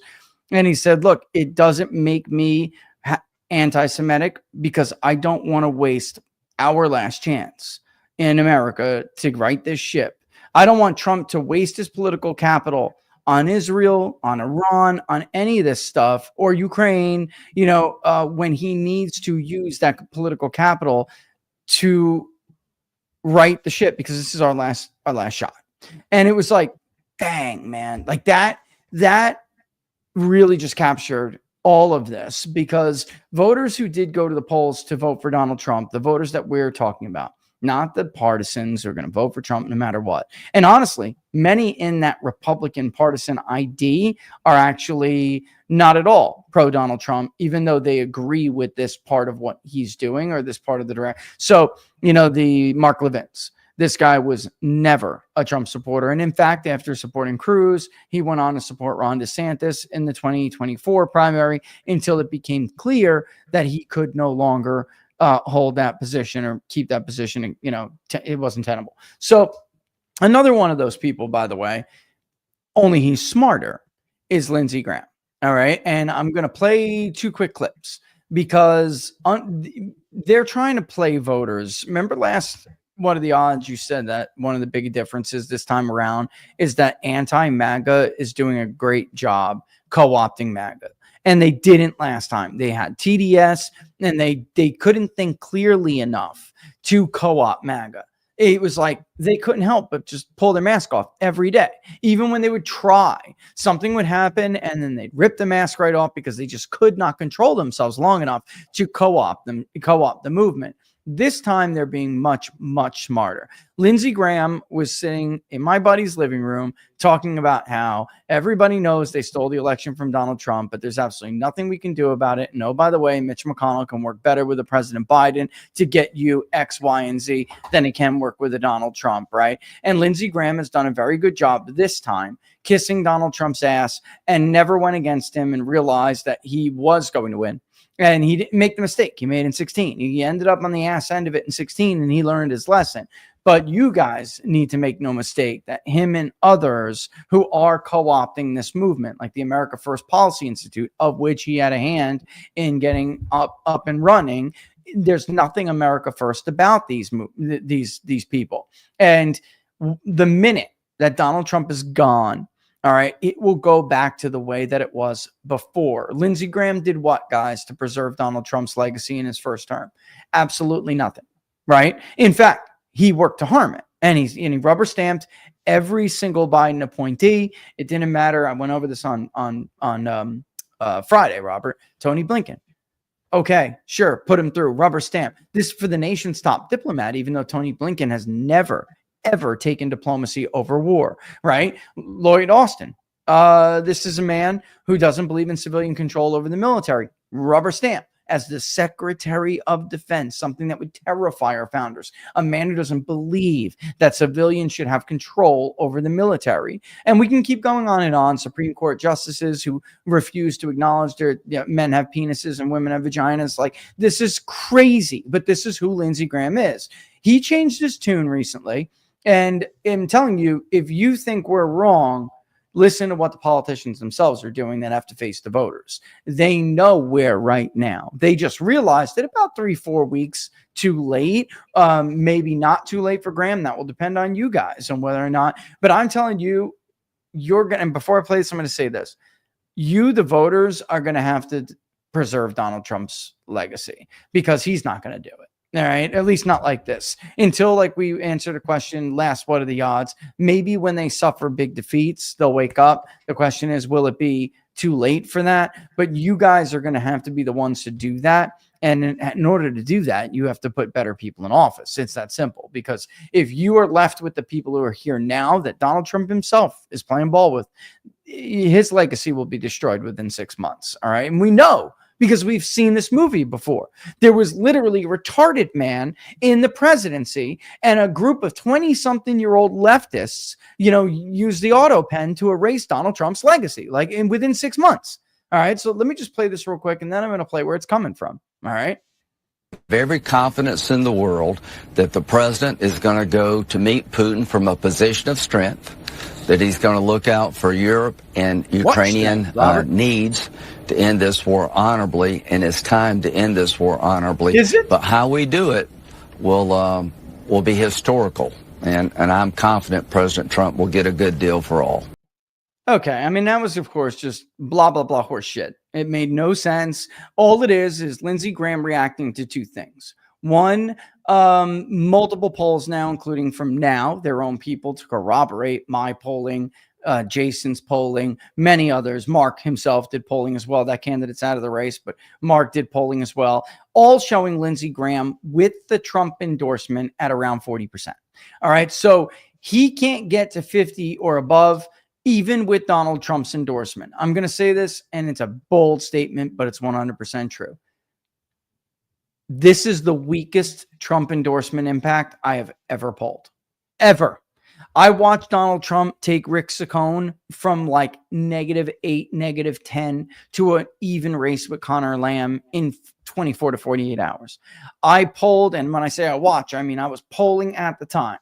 I watched Donald Trump single-handedly destroy the actual MAGA candidate's chance in the California gubernatorial primary in 2018. And instead, because Kevin McCarthy told him that John Cox would help save the House, he killed Travis Allen. And I watched Travis go from leading not just Cox, but Mayor Villaraigosa and now Governor Gavin Newsom in the jungle primary. Travis went from first place to fourth place within like 36 hours with a single tweet. I mean, this man has the most powerful endorsement in the history of American politics, outside of maybe Rudy Giuliani coming out last minute to get Bloomberg to reverse. Like, it was like a net 20-something point swing overnight. I mean, it's a crazy endorsement. But outside of that, Robert, nobody's got the endorsement power that this guy has. And yet people in South Carolina telling us they don't care, that we love you, Mr. President, but the fact of the matter is this is a stinker and I can't do this. All right. Here's why. He doesn't believe it's time to end the war. He, in fact, was lobbying Donald Trump to give more lethal aid to Ukraine and disguise it as pre-approved aid packages, by the way. All right. And Trump said, no, I'm not doing it. The polling came back bad. He's not doing it, right? And here's JD articulating that. Graham has no choice but to react because one, his polls are in the doldrums, and two, Trump wouldn't give him what he wanted. So here we are. About weapons, what we said to the Europeans is simply, first of all, this is in your neck of the woods. This is in your back door. You guys have got to step up and take a bigger role in this thing. And if you care so much about this conflict, you should be willing to play a more direct and a more substantial way in funding this war yourself. I think the president, and I certainly think that America, we're done with the funding of the Ukraine war business. We want to bring about a peaceful settlement to this thing. We want to stop the killing. But Americans, I think, are sick of continuing to send their money, their tax dollars to this particular conflict. But if the Europeans Europeans want to step up and actually buy the weapons from American producers, we're okay with that, but we're not going to fund it ourselves anymore. So, like, first of all, you're my boy, Blue. I love you, Jay. I love you, bro. But of course, that's not Lindsey Graham's position, Robert. That's bullshit. No, hey, what is it? Because Paul Dans is challenging him. The reason why we're highlighting this race is because Washington is paying great attention to this race. Yep. If Paul Dans can beat Lindsey Graham or give him a very close run for his money, then the deep state and the military-industrial complex and the K Street crowd get a very loud message that everybody else on the Hill needs to hear. If they see even Lindsey Graham is no longer immune, even with Trump's full endorsement, then they will realize it's time to listen to voters and quit listening to the lobbyists, especially the military-industrial complex deep state lobbyists. Paul Dans is getting support from many, I'm sure to Lady Lindsay's surprise. Looked like he'd been up late. Wonder what he was doing up late. The churchless, childless war whore that he is. Maybe they sent him over a few Zelensky lookalikes to make him feel better for a little while. But Dans is getting strong support from surprising circles to Lindsey Graham and the lobbyists in Washington. Not only are a lot of true original MAGA rallying to Paul Dans, but some very influential actors are rallying to Paul Dans, including some of the Charleston money crowd that Lady Lindsay thought he had locked up as the permanent belle of the ball. He no longer is the belle of the ball. He's reached the stage where it's divorce time, looking for somebody younger and prettier. I'm sure he was shocked by that. That's why Trump says, screw this. We're going to do a peace deal with Ukraine. Get the heck out of this nonsense. And he is very muted, pretending that he wasn't the war whore that he's been this whole time. I mean, Lindsey Graham is why this war even exists. He and John McCain facilitating the Maidan coup over a decade ago. And credit to Vance, who has expertly maneuvered through this. He's not only I call him the Trump whisperer in the White House to get the populist message to Trump. He's the Trump translator to the rest of the world. To the rest of the Yes, exactly. How to intellectualize Trump's instincts and articulate it exceptionally well. And JD knows for his own future, his own presidential aspirations to be a transformative president in ways that I think Trump may not yet achieve, but he will see on Friday. He could make a big step toward it. But he could be that guy. He needs to avoid these red lines, these fault lines, these cliffs that are predominantly foreign policy cliffs, whether it's sanctuary cities on immigration, whether it's Ukraine war, or whether it's. So what we're seeing is JD making the smart decision, Trump starting to get the message, even Lady Lindsay starting to feel the heat. Yeah. And it suggests that MAGA may be making a big comeback here in the late summer of 2025. I was going to put up, and I was going to put up a clip from Paul talking about, like, it's so quick that people forget these things. Like a certain advisor to the president advocated for impeaching and then throwing him in jail. And now over January 6th. And John McCain and Lindsey Graham played key roles in disseminating the dossier and lending it credibility that led to the Russia hoax. All right. And Lindsey Graham and John McCain were great, dear friends, for people who don't remember. And when asked about it, and Paul raised this point in an interview yesterday, like, how could we forgive and forget him for this? This is a man, when asked, hey, should John McCain have done that? Sending it around, telling people in the FBI to look at it. Is it true? Do you really believe? Because, everyone already knew it was bogus. And Lindsey's response was, it could be true. You never know. Like, he knew it was false at the time when he said it. And yet here we are now, and Donald Trump supporting him. And I can tell you guys why. I mean, I got the skinny on why. It's more than just getting people through Senate committees. They think and have been led to believe that Lindsey Graham delivers them Democratic support. It's unbelievable to me. I don't know. I mean, Robert, he's never delivered him a single vote in the Senate. Not one. Ever. Not one. Not on any of the budget proposals. Not on any of the nominees. Nothing. Couldn't even prevent he couldn't even get a recess so that Trump could appoint his own nominees. And Trump world What are in the you White talking House can see what's happening in South Carolina. They can see what's happening in Kentucky, which is why where they Morris sent is Chris yeah, to and both to try to smear these two guys and to beat them instead of beating them on the merits, Robert. oh yeah, maybe that's why and to the point is why the peace deal now in Ukraine, aside from it being in the geopolitical strategic interest of the United States, the domestic political interest of President Trump.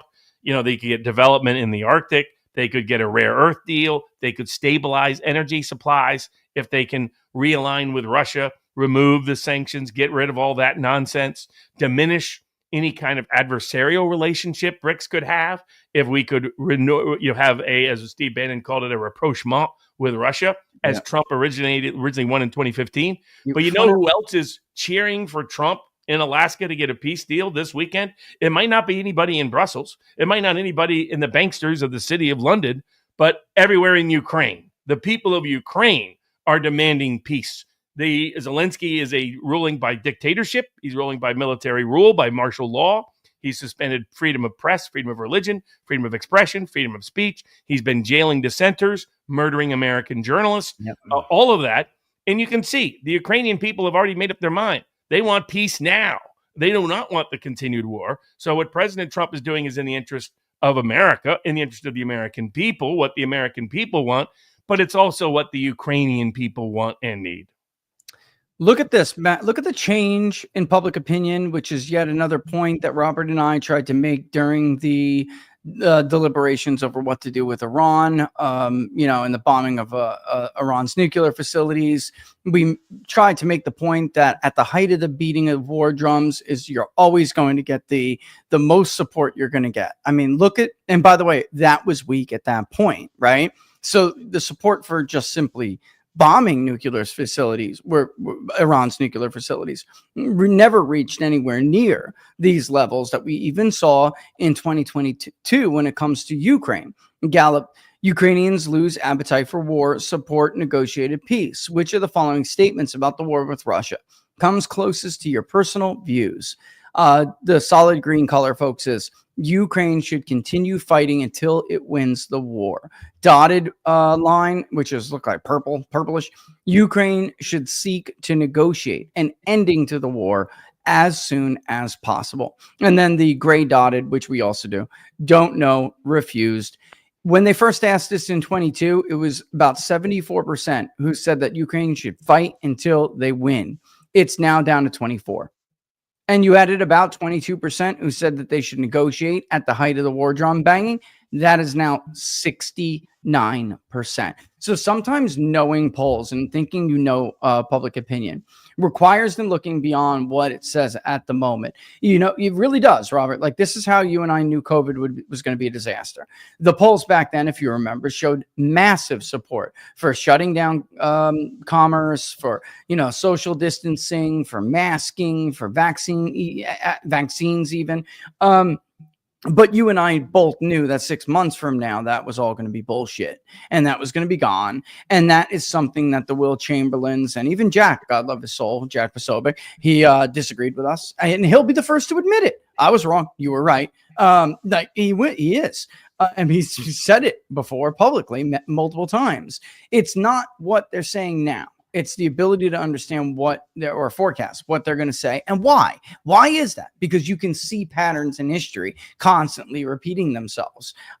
This is gross. And Trump himself ran on ending the war. He said, and I quote, "This war will be over in 24 hours after I am elected president." That is what he said in a Truth Social post. And yeah, I'll play the clip by Dan's in a second. I just wanted to get Robert's take on how fast. We predicted this way back at the beginning. That's where Putin's support came from. He was not a dictator. His political capital was major support in the Russian people, and because of what he'd achieved on crime, on social policy, on the economy, on poverty, on housing, on pride, on nationalism, returning the role of the Orthodox Church, etc., that the American caricature of Rus that had created Russophobia in America was completely manufactured. Yeah. And on the flip side, Zelensky was not going to have sustained support. This war was not going to go the way Ukraine wanted. The Ukrainian people were going to turn on this conflict. And all of those things, Vice President Vance, then Senate candidate Vance, relied on it, on that information to campaign successfully for the Senate. And now he's vice president, and he's seeing that everything we've predicted for 3 years has come to full fruition in terms of public opinion, both in the United States turning against this conflict and in Ukraine turning against this conflict. So it shows you how this can be predictable if you have the accurate information. But this is part of why Trump has all the political capital he needs, other than deep state opposition, to get a peace deal done, starting with the summit on Friday. And all of these issues, it seems like there's a linkage between these people who fuel these stupid decisions. You can always find, it's like, well, the Russia pushers or the hoax entertainers on the right, they all supported the Ukraine war, right? There's all this overlap for it, right? Oh, we got to follow, let Robert Mueller do his job, and we'll follow him. Mueller is a good man. He's a man of integrity, right? Same people who pined on about this, and Putin somehow the bad guy. Well, you have someone like Robert Mueller lets 2 people rot in jail to protect Whitey Bulger, yet that was the guy that they were going to allow to investigate their president. And as a matter of fact, I am going to play that clip real quick. Let's go back in time. I hate playing videos that are like put together by campaigns. I don't like it, but I don't have the audio for it. So it's the only way I can do it. And it was an audio interview. Let's roll this. And then, we'll get into it. Plus, I got to ask you some dress advice at the end of the show. All right. Hang tight, guys. Really needs champions in the U.S. Senate. We can't give up seats to a great red state like this for someone who, is basically undercutting President Trump. And we know that from Lindsey's past, he was this vociferous critic of Trump. In 2017, when we had the Senate, we had the House, instead of going and building a wall for $17 billion, he ran around and was Russia, Russia, Russia. He was Russian interference. He was the guy, after all, who gave the dossier, told McCain to give the dossier to the FBI. Right. So he started the whole Russia thing. Well, too bad he wasn't agreeing to build the wall. Well, fast forward now 8 years later, we have 20 million invaders and we have trillions of dollars in national debt. Lindsey's track record in the Senate is 3 endless wars that he chair-led and now another 30 trillion in debt. I mean, and yeah, like I said, that's, I want to pop the head off, but this is, and think about it, he wouldn't give 11, 13, 15 billion dollars for a wall, Robert. Now look at all this money later on Ukraine and all these debt, and worse than money, all these he bloodlet a country. There have no fighting age men anymore. It's just crazy. He killed an entire generation, an entire generation of men and some women because they tried fighting too. Oh, so yeah. Sad, Robert. And, right now recruiting the mentally disabled and people over 60. Yeah. Whoops, So my bad.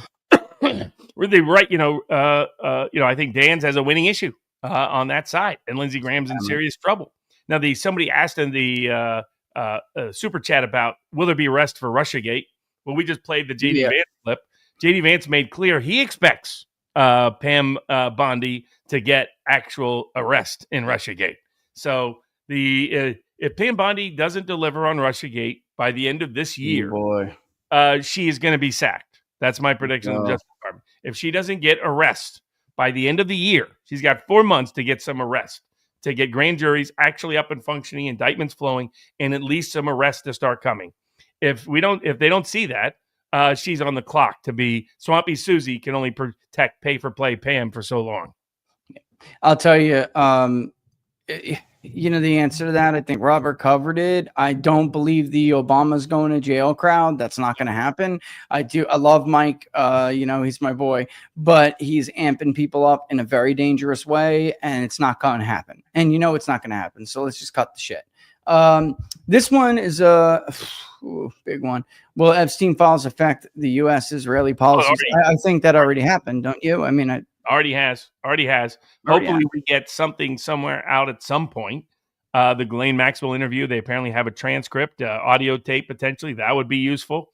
There's tons of records that are not grand jury records that they can disclose. Hopefully they do. An honest review of the Epstein files, in my opinion, would exonerate President Trump and incriminate his adversaries. The only ally it incriminates is Israel. And I don't think it incriminates Bibi Netanyahu directly. I think it incriminates. I mean, Bibi used it against his own political opponents. Said, "Oh, that guy's connected to Epstein." So but I do think it implicates MI6, CIA, and Mossad. And so I think we've got to let the chips fall where they may in that capacity.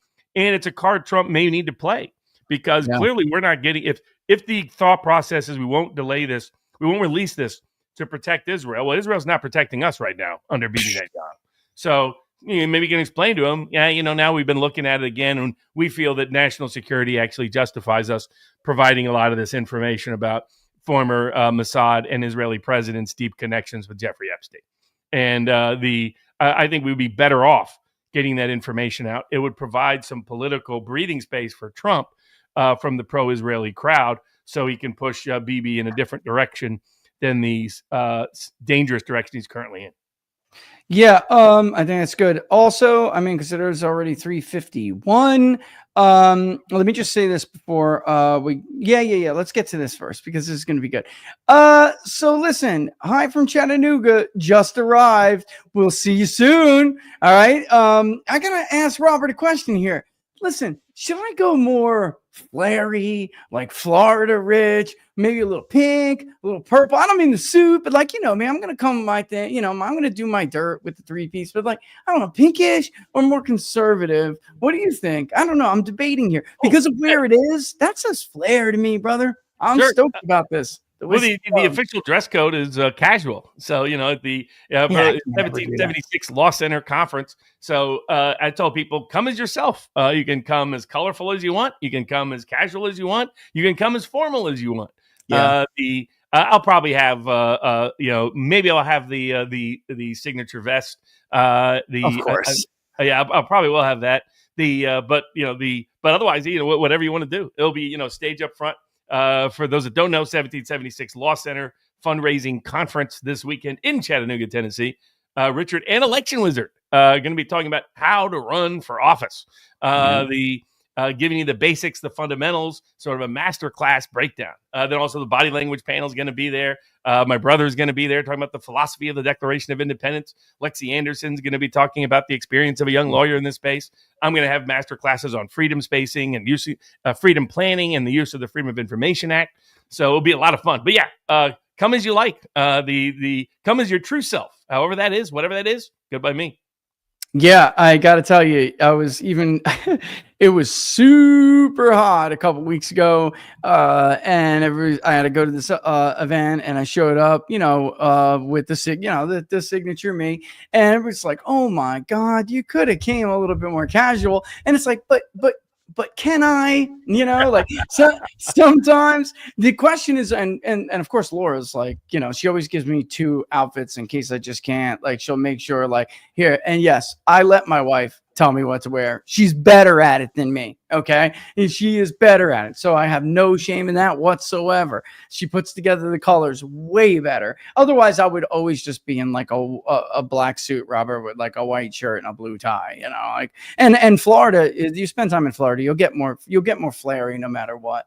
Paul says, can't make it this weekend, but I'll be with you in spirit, and the spirit will be there. Don't worry. We're going to have a good time. It's going to be good.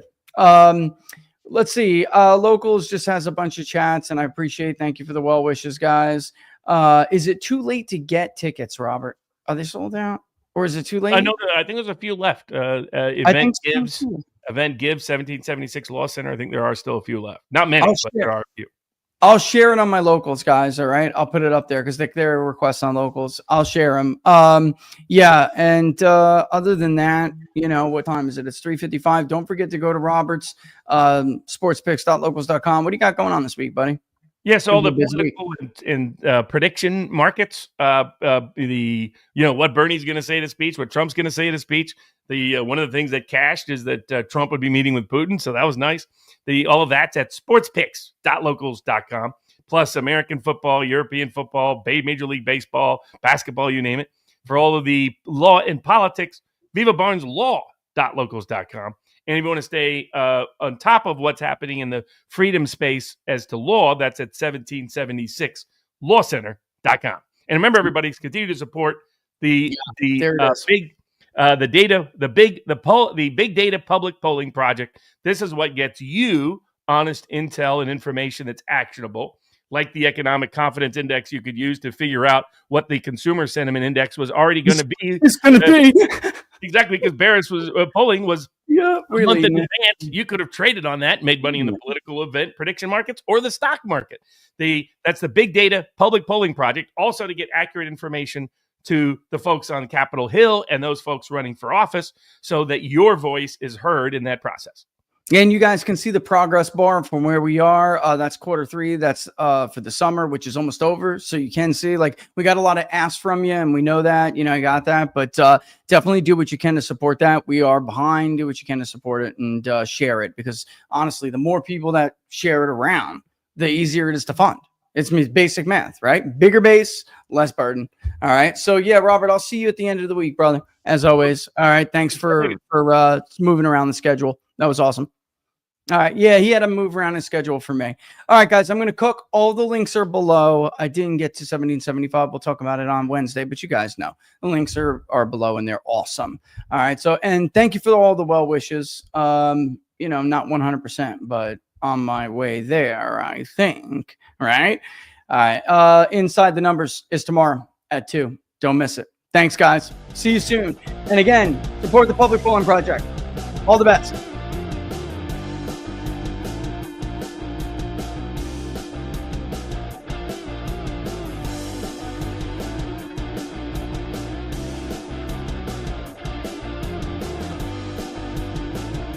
Yeah, locals, I'm going to put it up now. I'll get the events thing and put it up there.